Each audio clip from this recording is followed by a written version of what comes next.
Agar sizda uy, kvartira, hovli, yer uchastkasi, do'kon, ombor yoki boshqa ko'chmas mulk bo'lsa, 2026 yildagi yangi qoidalarni bilmaslik sizga juda qimmatga tushishi mumkin.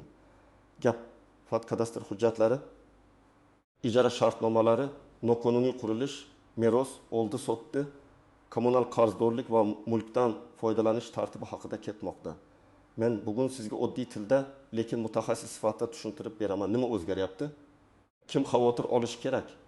Kimda xavf kamroq va eng muhimi hozirning o'zida nimalarni tekshirib qo'yish kerak? Agar siz ko'chmas mulk egasi bo'lsangiz yoki yaqin vaqt ichida uy sotib olishni, sotishni, ijaraga berishni yoki meros rasmiylashtirishni rejalashtirayotgan bo'lsangiz, bu video siz uchun juda muhim. Hozir kanalga obuna bo'ling, videoga like bosing. Chunki bunday ma'lumotlar ko'pincha odamga muammo chiqqandan keyin emas, muammo chiqishdan oldin kerak bo'ladi. Avval ko'pchilik ko'chmas mulk masalasiga juda oddiy qarardi. Uy bor, kadastr bor, soliq yilda bir marta keladi. Bo'ldi. Kimdir hovlisiga qo'shimcha xona qurardi. Kimdir kvartirasini ijaraga berardi. Kimdir eski hujjatlar bilan yuraverardi. Ko'p hollarda davlat organlari bir-biri bilan to'liq integratsiya qilinmagani uchun ayrim tafovutlar yillar davomida bilinmay qolardi. Masalan, kadastrda uyning maydoni taqot kvadrat metr. Amalda esa 140 kvadrat metr bo'lishi mumkin edi. Yoki kvartira turar joy sifatida rasmiylashtirilgan, lekin birinchi qavatda do'kon qilib ishlatilayotgan bo'lishi mumkin edi. Yoki uy egasi ijaradan daromad olayotgan. Ammo shartnoma rasmiylashtirilmagan bo'lishi mumkin edi.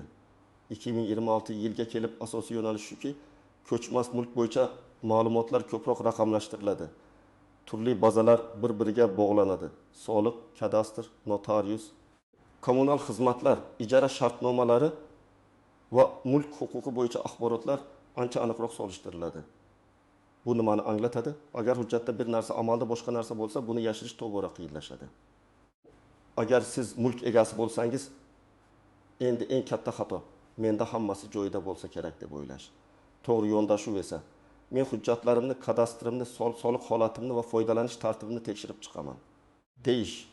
Birinchi katta o'zgarish kadastr ma'lumotlarining ahamiyati oshadi. Kadastr hujjatida ko'rsatilgan maydon, mulkning turi, chegaralari, xonalar soni, yer maydoni, qurilish holati amaldagi holatga mos bo'lishi kerak.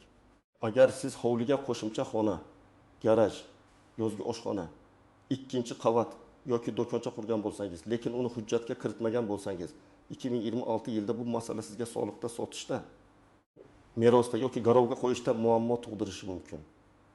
Ikkinchi o'zgarish ijara masalasi jiddiyroq nazorat qilinadi. Kvartira, uy yoki noturar joyni ijaraga berayotganlar shartnomani rasmiylashtirishi. Daromadni qonuniy ko'rsatishi kerak. Ko'pchilik ijarachi bilan og'zaki kelishganman, har oy karta orqali pul tashlaydi deb yuradi. Lekin karta tushumlari, kommunal iste'mol, yashovchilar soni, notarial yoki elektron shartnoma mavjudligi o'rtasidagi tafovutlar kelajakda savol tug'dirishi mumkin.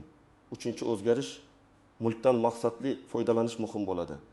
Turar joyni ofis, salon, do'kon, mini mehmonxona yoki ishlab chiqarish joyi sifatida ishlatayotganlar buni alohida tekshirishi kerak. Chunki turar joy fondi, noturar joy fondi, sanitariya, yong'in xavfsizligi, qo'shnilarning huquqlari va soliq tartibi bir xil emas. Birinchi toifa hovli egalaridir. Hovli egalarida eng ko'p uchraydigan muammo bu qo'shimcha qurilishlar. Masalan, fuqaro 2021 yilda al-sotiq yerda 9 kvadrat metr uy rasmiylashtirgan. Keyin 2020 yilda yana 1 kvadrat metr oshxona, 2022 yilda 3 kvadrat metr mehmonxona, 2024 yilda esa garaj qurgan. Hujjatda esa hanuz 9 kvadrat metr turibdi. Amalda 1,7 kvadrat metr. Bunday holatda mulk solig'i ham, kadastr qiymati ham, meros taqsimoti ham noto'g'ri hisoblanishi mumkin. Agar u bu uyni 2026 yilda sotmoqchi bo'lsa, xaridor bank ipotekasi orqali olmoqchi bo'lsa, bank kadastrdagi va amaldagi holatni solishtiradi. Natijada bitim to'xtab qolishi mumkin. Ikkinchi toifa kvartira egalari. Kvartirada odatda yer chegarasi muammosi kamroq bo'ladi, lekin boshqa xavflar bor. Birinchisi, noqonuniy qayta rejalashtirish. Masalan, oshxona balkon hisobiga kengaytirilgan, yuk ko'taruvchi devor kesilgan, hammom joyi o'zgartirilgan yoki qo'shni kvartiraga ta'sir qiladigan konstruktiv o'zgarish qilingan. Bunday ishlar faqat dizayn masalasi emas. Bu xavfsizlik masalasi. Agar ko'p qavatli uyda yuk ko'taruvchi devorga zarar yetkazilgan bo'lsa, nafaqat sizga, balki butun uyga xavf tug'iladi. 2026 yilda bunday holatlar bo'yicha nazorat kuchaysa, mulk egasi jarima, qayta tiklash majburiyati yoki sotishdagi cheklovga duch kelishi mumkin. Ikkinchi muammo ijara. Masalan, Toshkentda kvartira egasi 2 xonali uyni oyiga 4 million so'mdan ijaraga beradi. Yiliga bu 6-8 million so'm daromad. Agar shartnoma rasmiy bo'lmasa, ijarachi bilan nizo chiqsa, egada huquqiy himoya zaif bo'ladi. Ijarachi pul bermasa, uyni buzsa, kommunal qarz qoldirsa, biz o'zaro kelishgan edik degan gap sudda yoki organlar oldida har doim yetarli bo'lmaydi. Rasmiy shartnoma esa ijara muddati, to'lov kuni, depozit, kommunal to'lovlar, ta'mirlash, uydan foydalanish qoidalari muddatidan oldin chiqarish tartibini aniq belgilaydi. Uchinchi toifa noturar joy egalari. Do'kon, ofis, ombor, ishlab chiqarish binosi. Kafe yoki xizmat ko'rsatish joyi bo'lsa, siz faqat mulk solig'i bilan cheklanib qolmaysiz. Faoliyat turi, yong'in xavfsizligi, sanitariya talablari, reklama, tashqi ko'rinish, kirish-chiqish yo'lagi. Qo'shni hududdan foydalanish kabi masalalari ham muhim. Masalan, odam kvartiraning birinchi qavatini sotib olib, uni go'zallik saloni sifatida ishlatyapti. Mulk turar joy sifatida qolgan. Alohida kirish yo'li yo'q. Qo'shnilar lift va yo'lakdan mijozlar kirib chiqayotgandan norozi. Bunday holatda 2026 yilda tekshiruv yoki shikoyat asosida katta muammo chiqishi mumkin. Chunki mulkdan foydalanish maqsadi hujjatdagi maqomga mos kelishi kerak. 4-toifa meros yoki ulushli mulk egalari. Juda ko'p oilalarda uy bir kishining nomida, lekin amalda bir necha aka-uka, opa-singil, farzandlar yoki qarindoshlar foydalanadi. Yoki ota-onadan qolgan uy bor, meros to'liq rasmiylashtirilmagan, hamma biladi bu uy bizniki degan yondashuv huquqiy jihatdan xavfli. 2026 yilda mulk bilan bitim qilish, kredit olish, sotish, taqsimlash yoki subsidiya olish kerak bo'lganda hujjatdagi egasi kim ekanligi hal qiluvchi ahamiyatga ega bo'ladi. Agar meros ochilgandan keyin o'z vaqtida murojaat qilinmagan bo'lsa, keyin sud orqali tiklashga to'g'ri kelishi mumkin. Bu esa vaqt, asob va xarajat degani. 5-toifa yer uchastkasi egalari. Yer masalasida eng muhim narsa chegaradir. Hujjatda 6 sotiq, amalda devor 6. 5 sotiqni egallab turgan bo'lishi mumkin. Ba'zan bu qo'shni yeriga kirib ketish, ba'zan umumiy yo'lni egallash, ba'zan davlat zaxira yeriga chiqib ketish bo'ladi. Oldin bunday holatlar ko'zdan qochgan bo'lishi mumkin. Ammo elektron xaritalar, kadastr bazalari va aerotasvirlar asosida solishtirish kuchaysa, noqonuniy egallagan yer aniqlanishi mumkin. Natijada devorni buzish, jarima to'lash yoki yer nizosiga kirish ehtimoli paydo bo'ladi. Endi kimlar uncha xavotir olmasligi mumkin? Agar sizning kadastr hujjatingiz yangi, maydon amaldagi holatga mos, mulk turi to'g'ri ko'rsatilgan, soliq qarzingiz yo'q, ijara bo'lsa shartnoma rasmiy, qayta qurishlar qonuniy, meros va ulushlar rasmiylashtirilgan bo'lsa, sizda xavf ancha past. Lekin baribir men bunday odamlarga ham yiliga kamida bir marta kadastr va soliq ma'lumotlarini tekshirishni maslahat beraman. Chunki ba'zan xatolik mulk egasidan emas, bozordagi texnik xatodan ham kelib chiqadi. Birinchi nozik jihat eski hujjatlar. Ayrim fuqarolarda 1990-yillar yoki 2000-yillar boshidagi hujjatlar bor. U paytda uylar, yerlar, xonadonlar boshqa shakldagi guvohnomalar, qarorlar, orderlar yoki texnik pasportlar bilan rasmiylashtirilgan. Ularning hammasi avtomatik ravishda yaroqsiz degani emas. Lekin eski hujjatlarda maydon, manzil egalar, yer chegarasi yoki bino tavsifi hozirgi elektron bazaga to'liq kiritilmagan bo'lishi mumkin. Masalan, manzil eski, mahalla nomi bilan yozilgan, hozir esa ko'cha nomi o'zgargan yoki uy raqami almashgan.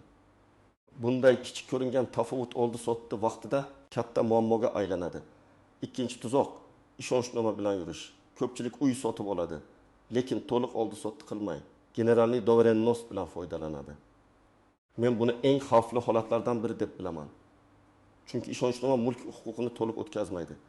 Ishonchnoma bergan odam vafot etsa, uni bekor qilsa yoki merosxo'rlar nizo boshlasa, siz pul bergan bo'lsangiz ham mulk huquqini isbotlash qiyinlashadi. 2026 yilda raqamli nazorat kuchaygan, sari haqiqiy mulkdor kimligi yanada muhim bo'ladi. Shuning uchun uy olgan bo'lsangiz, notarial oldi-sotdi va davlat ro'yxatidan o'tkazish masalasini oxirigacha bajaring. 3-nozik jihat kommunal qarzdorlik. Ba'zi odamlar uy sotib olayotganda faqat kadastrga qaraydi, lekin elektr, gaz, suv, issiqlik, Chiqindi shirkat yoki boshqaruv kompaniyasi bo'yicha qarzlarni tekshirmaydi. Keyin esa eski egadan qolgan 3 million, 7 million, ba'zan 50 million so'mlik qarz chiqib qoladi. Qonuniy jihatdan qarz kimga tegishli? Hisoblagich kim nomida, shartnoma qanday tuzilgan degan masalalar alohida ko'riladi. Lekin amalda yangi egaga bosh og'riq bo'ladi. Shuning uchun bitimdan oldin har bir kommunal xizmat bo'yicha alohida ma'lumotnoma yoki hisob holatini tekshirish zarur. 4-tuzoq. Ipoteka va garovdagi mulk. Uy egasi mulk meniki deydi. Lekin mulk bank garovida bo'lishi mumkin. Agar siz bunday mulkni sotib olmoqchi bo'lsangiz, bank roziligi, garov yechilishi, qarz qoldig'i, to'lov tartibi aniq bo'lishi shart. Aks holda pulni berib, keyin hujjatni o'tkaza olmasligingiz mumkin. 2026 yilda bitimlar ko'proq elektron tekshiruvlardan o'tsa ham, xaridor sifatida o'zingizni himoya qilish sizning vazifangiz. 5-nozik jihat. Ulushli mulkda bitta egadan rozilik yetmasligi. Masalan, kvartira 3 kishiga tegishli, ona ehtur foiz, 2 farzand 25%dan. Sotish uchun faqat onaning roziligi yetmaydi. Har bir ulush egasining roziligi kerak. Agar voyaga yetmagan bola ulushi bo'lsa, vasiylik va homiylik organlari talablari ham paydo bo'ladi. Bunday mulkni sotishda oddiy bitimdan ko'ra ko'proq hujjat talab qilinadi. Odamlar ko'pincha buni oxirgi paytda bilib, xaridorni yo'qotadi. 6-nozik jihat. Noqonuniy qo'shimcha qurilishni keyin rasmiylashtirish har doim ham oson emas. Ba'zi odamlar avval qurib olaman, keyin hujjat qilaman deydi. Lekin qurilish me'yorlariga zid bo'lsa, qo'shni chegarasiga juda yaqin bo'lsa, umumiy yo'lni to'sgan bo'lsa, muhandislik tarmoqlari ustiga qurilgan bo'lsa yoki xavfsizlikka zid bo'lsa, uni qonuniylashtirish rad etilishi mumkin. Demak, pul ketadi, qurilish bitadi, keyin esa buzish majburiyati paydo bo'ladi. Bu juda og'riqli holat. 7-nozik jihat. Soliq qiymati va bozor qiymatini adashtirmaslik kerak. Mulkning kadastr yoki soliq bahosi boshqa, bozor narxi boshqa bo'lishi mumkin. Masalan, soliq hisobida uy 300 million so'm baholangan bo'lishi, bozor narxi esa 800 million so'm bo'lishi mumkin. Soliq yig'im, notarial xarajatlar, ayrim hisob kitoblar aynan rasmiy baholashga bog'liq bo'ladi. Shuning uchun mening uyim bozorda qimmat, demak soliq ham shunga qarab bo'ladi. Yoki aksincha, soliq bahosi past, demak sotuv narxi ham past ko'rsatsa bo'ladi deb o'ylash noto'g'ri. Ayniqsa katta summali bitimlarda pul kelib chiqishi, bank o'tkazmasi, shartnomadagi narx va real kelishuv bir-biriga mos bo'lishi kerak. 8-nozik jihat ijarada depozit va zarar masalasi. Men ko'p ko'rganman. Uy egasi ijarachidan 10 oy oldindan pul oladi, lekin depozitni alohida yozmaydi. Ijarachi chiqib ketayotganda devorlar shikastlangan, mebel singan, kommunal qarz qolgan bo'ladi. Egasi depozitdan ushlab qolaman deydi. Ijarachi esa bu oxirgi oy to'lov edi deydi. Shuning uchun shartnomada depozit summasi, u nima uchun olinishi, qaysi holatda qaytarilishi, qaysi holatda ushlab qolinishi aniq yozilishi kerak. 1-qadam. Kadastr hujjatlaringizni tekshiring. Kadastr pasporti yoki ko'chmas mulkka bo'lgan huquqni tasdiqlovchi hujjatlarda mulkning manzili, egasi maydoni turi, yer uchastkasi, bino va inshootlar tavsifi to'g'ri yozilganmi?